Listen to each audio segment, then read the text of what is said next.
Seninki hangisi? Ne çabuk bir güvendir, nasıl bizi sana böyle? Bütün telefonu bir tarafa Telefon açtın, sana gönderdim fiyatları, fotoğrafları gittim, onlarla gördüm.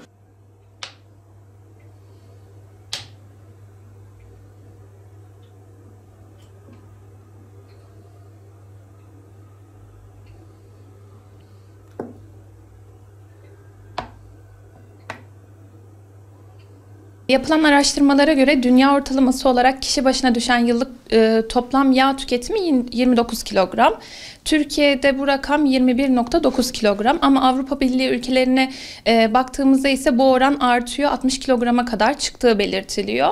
Bunun kaynağı Batı ülkelerinde fast food tüketimi, hazır gıdaların tüketiminin fazla olduğu ama ülkemizde de bu oran gittikçe artmakta. Ne yazık ki yağ tüketimi gittikçe artmaktadır.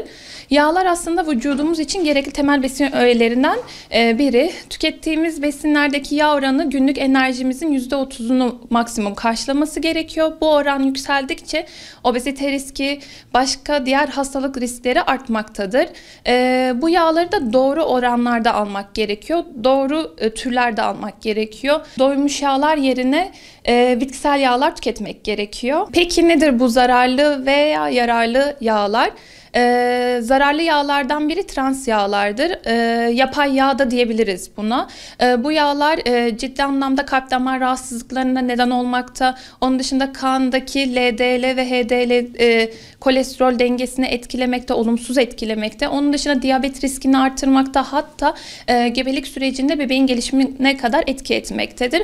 En çok endüstriyel olarak üretilen gıdalarda bulunmaktadır. Bunlar neler oluyor? Kremalar, dondurmalar, hazır gıdalar, patlamış mısır, cips, kızartılmış patateslerde, çikolatalarda bulunmaktadır. Bir diğer zararlı yağlar doymuş yağ asitleri içeren yağlardır. Bunlar daha çok hayvansal ürünlerde bulunmaktadır.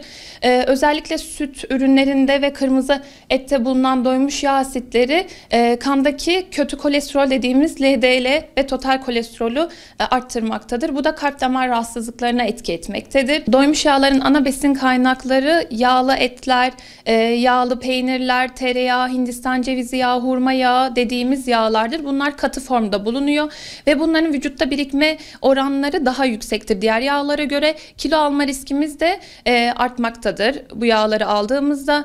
Onun dışında yararlı yağlara gelecek olursak yararlı yağları ikiye bölüyoruz. Doymamış, tekli doymamış ve çoklu doymamış yağlar olarak. Tekli doymamış yağ asitlerinden zengin beslendiğimizde kan kolesterol seviyemiz dengeye girmiş oluyor. Kalp damar rahatsızlıklarımızı da önlemiş oluyoruz. Peki bu tekli doymamış yağ asitleri nelerdir? En zengin kaynakları zeytinyağı ve fındık yağıdır. Biz danışanlarımıza da özellikle zeytinyağı kullanmalarını istiyoruz. Diğer yararlı yağlardan çoklu doymamış yağ asitleri nelerdir? Onlar da omega 3, omega 6 yağ asitleri hepimizin bildiği gibi. Bunlar daha çok balıklarda, onun dışında keten tohumunda, chia tohumunda, bazı yeşil yapraklı sebzelerde, semizotunda bulunuyor, yulafta bulunuyor. Bunları da tüketimini arttırmamız gerekiyor. Kan kolesterol seviyesini yine dengelememize çok güzel yardımcı olmaktadır. Bir de soğuk sıkım dediğimiz yağlar var. Bunlar yağın ham maddesi işlem esnasında yüksek ısıya maruz kalmıyor. Bu yüzden de trans yağ oluşmuyor. Aslında bizim için en yararlı yağlardan biri oluyor. Sağlıklı bir yaşam için yağ tüketimimiz nasıl olmalıdır? Eğer kan kolesterol seviyemiz yüksekse, dengesizse yarım yağlı veya az yağlı süt ve süt ürünü tüketmemiz gerekiyor. Yine kızartmalar yerine ızgara, fırın ya da haşlama tercih etmemiz gerekiyor. Beyaz etleri pişirirken derisinden ayırmamız gerekiyor. Margarin yerine daha sıvı bitkisel yağlar tercih etmemiz gerekiyor. Hazır gıdalar, kek, bisküvi yerine yine daha sağlıklı alternatifler tüketmemiz gerekiyor. Salatalarımızda hazır soslar yerine zeytinyağı tercih etmemiz gerekiyor. Ve biz danışanlarımıza her zaman söyleriz, 1 kilo sebzeye tüketmemiz gereken yağ miktarı 1 yemek kaşığı zeytinyağı özellikle tüketmelerini istiyoruz.